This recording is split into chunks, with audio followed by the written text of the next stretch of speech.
Yushrun sevgi degan bir gaplar chiqadi. O vaqtida biz 20 necha yildan olishga ishlab uzoq ketdi, uzoq ketdi. Do'stlar, yaxshimisizlar? Biz hozir Not Club'ningki o'yinida o'tiryapmiz. Ustoz Akbar akamizni o'sha hozir boshlanmoqchi o'zininki o'qiysi. Ham bu hozirgi menda bir paranishimiz deganda bizningki ma Pinglunda ajoyib bir gaplar bo'lyapti shu. Yushrun sevgi degan bir gaplar chiqadi.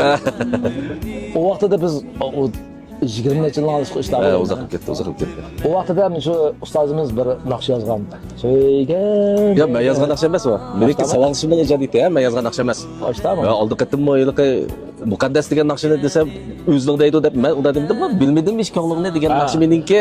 Sen aytgan vaqtda muqaddas degan naqshim bor degan gap. Shuninglar gap.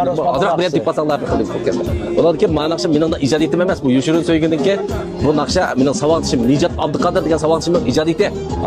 Men shu kinoga men aytgan-a, shu kino ishlat vaqtimizda iliq naqshani aytgan tıxib yeto'g'ichu, tıxib yetishani kino uchun backpay. vaqalik bek tushgan. Vaqalik bek tushgan. Ana güzellik, dishashida aytgan naqshan. U zaman ijodiyati. Yo, u mening ijodiyatim emas. Bu naqshini Murat deb qiymayo deylik. Murat.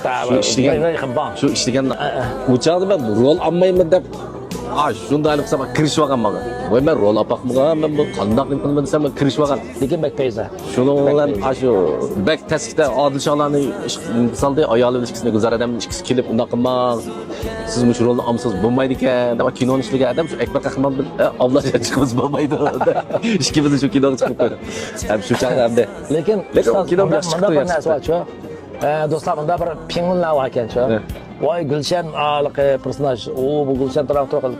Ya bu bir chubinni sizlar bir murakkab qilib olmanglar. Mencha bo'lsa. Gulshan degan kimga? Gulshan degan yuruvchi. Asli bordim. Voy bu yuruvchi bunda kim ya o kinoga. To'g'ri, men bu kinoda rasmi bir xil ko'rsam, qarasam bir xil mayliqi rol olishni qilmagan ekan, o'zimni ko'rsam bir xil biyara bo'lib jo'ytibman-chi. O'zim tuzib ko'rmoqman. Ya ondan bek o hikoya bek payza. Hikoya yaxshi. Seninki rol ilishing, aytgan butun hikoya ssenariy bek yaxshi. Lekin vojoda tabi bangchi. Nima chiqadiganda do'stlar degan mushu ustozimiz mushu Not Clubda o'zininki o'qiy. Shundoq taydosi degan qaranglar kishirwan qilib backpayza. Buga oqsham hozir yildan boshlandi. Unda olganda nima deganda bizning o'sha kino ishlash bo'lsin, mayli ijodiyat bo'lsin, ustozimiz nimalar qilsa, eng shu 80-yillarda, 90-yillarda bo'lsin, yaxshi ijodiyatlarni qilgan. Bek chiq davrdoshlarimizga eng muhabbat so'ygining naqshlarini bek yaxshi tashkil qilgan. Bizmi shu naqshlarni o'rganib aytdik, lekin o'zimizning uslubimiz bo'ladi, lekin yana ustozimizningki shundoq bir xil muhabbat chingi va'zi deganninki o'sin baqa qo'yilmaydi. Shuning uchun do'stlarimiz, men nima demoqchi bo'lgandim, mayli kino bo'lsin, mayli naqshi bo'lsin, bir odamningki davr bo'lishiga sabab buningdan keyingi yetilayotgan o'smirlarimizga cho'qqim yengshang. Nima deganda ustozimiz bak yaxshi naqshlarni yozgan. Muhabbat tekstiki asosan o'sha chingi degan aytgan naqshlarningki %40% o'zim yozgan. Qolgan naqshlar shunaqa og'inamdan, bu og'inamdan, uning yaxshi ko'rganligi, chatan aqonlarimni yaxshi ko'rib qolsam, shuni tekislib aytdim men. Ya nima deganda sening naqshlarni qanday o'ylaymiz deganda mayli haq yozsin.